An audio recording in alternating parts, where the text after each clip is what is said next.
Shalom, Israel. Just wanted to oh, car's cold as hell too. Just wanted to discuss something that I just I guess thought about understanding history. I think that a lot of brothers, you know, part of the reason why they can't get through their mind that oh shit, my bad. I didn't realize the music was loud. I think that a lot of times we look at history, right, and we don't understand how black people could have ruled Europe when it's completely ran by white people now.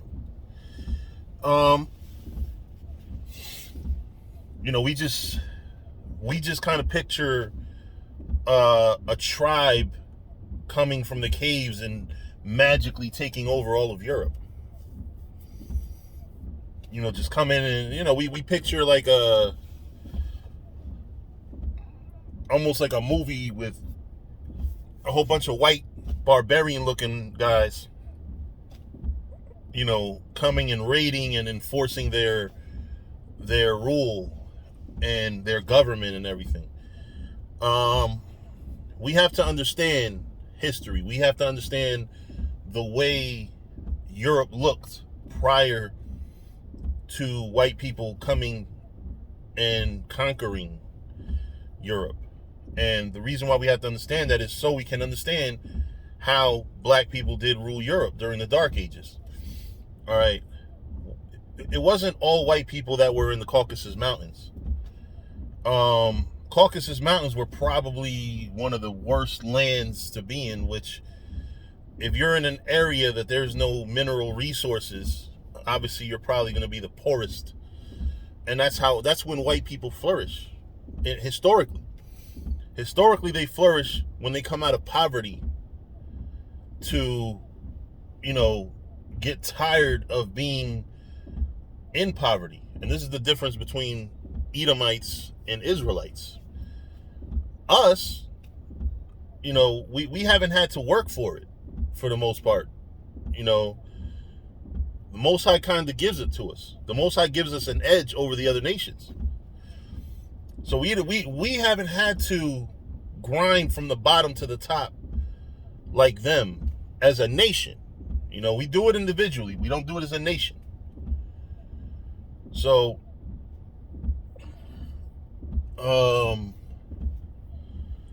what we have to understand is what was going on in Europe. First off, there were white people in Europe. Just because they weren't in power doesn't mean that they weren't there. When you read about how different countries fell, such as England. England fell to white people. I forgot when. Like, black people got back in power and then lost power later. But when black people lost England, it was because there were white people there that overthrew the government. And when white people overthrew Germany, it was the same thing. France, you had a whole fucking book about how France fell by Charles Dickens called The Tale of Two Cities. And it actually tells the story I'm telling y'all. White people were oppressed by black people, and white people said no more, and they revolted, and it turned into the French Revolution, and it turned into white people ruling France. And they only took over a government that was already there. They didn't, of course they might have changed rules here and there, but as far as a major change in structure of the government, that did not take place. They only took over what was already there. It wasn't like they completely destroyed France and built it from the bottom up. What they did was they took the people out of power that were there already and just ruled it. It wasn't, like I said, it wasn't that they created an entirely new system. Fuck it, let's destroy all this whole all these roads and shit, and let's build new different ones. No, they took over what was already there. Um, same thing in same thing in Russia during the Bolshevik Revolution. You know, the white people only took over what was already there. You know, that's all they did. They didn't create an entirely new government. You know, they just grinded to become the people that are in power.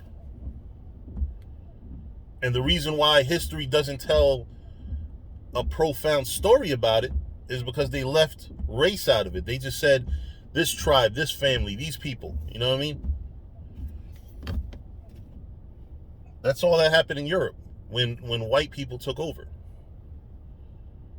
You know, so history will say, hey, because modern race is a new concept. Modern race is a new concept. You know, so we wouldn't have said white people. You know, in the until Johannes Blumenbach, I believe, was the guy that coined black and white people. Until then, we didn't call black Europeans black Europeans. We called them Franks. We called them Tartars.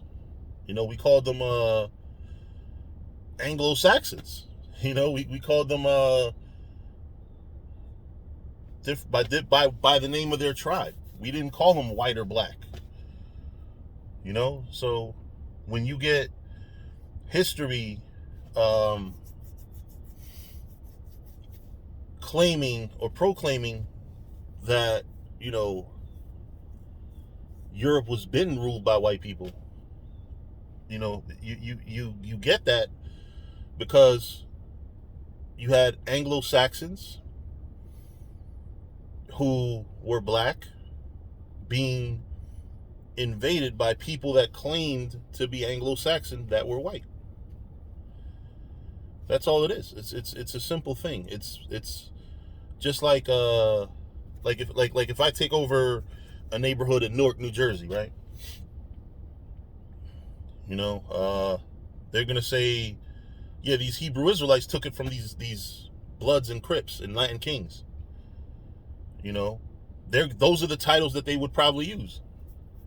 Or they would say, if we took over the whole Newark, just hypothetically speaking, oh, they took it from Ras Baraka's party.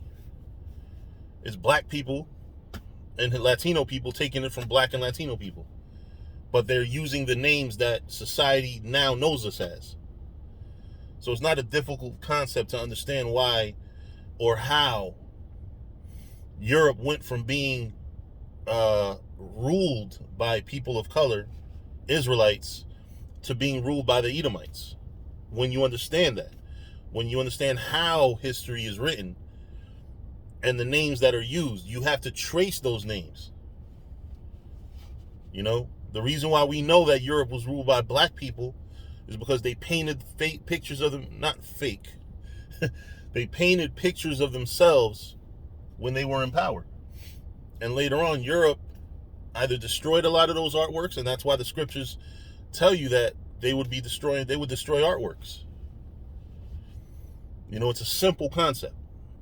You know, if power changes hands, they're gonna say power changed hands from this group to that group. And like I said, because the concept of white people and black people was not created until whenever Johannes Blumenbach or Blumenberg, whatever the fuck his name is, created it, you're never gonna read a book that says white people conquered black people. You know, that's a modern concept. That's something that we say now, and we would have probably described it as such during these invasions with the information we have now, or with that concept. But the truth is as simple as a group of people of color or Israelites were conquered by Edomites. Regardless of whatever history calls them later, you know, you can say the house of Tudor or whatever. You know what I'm saying?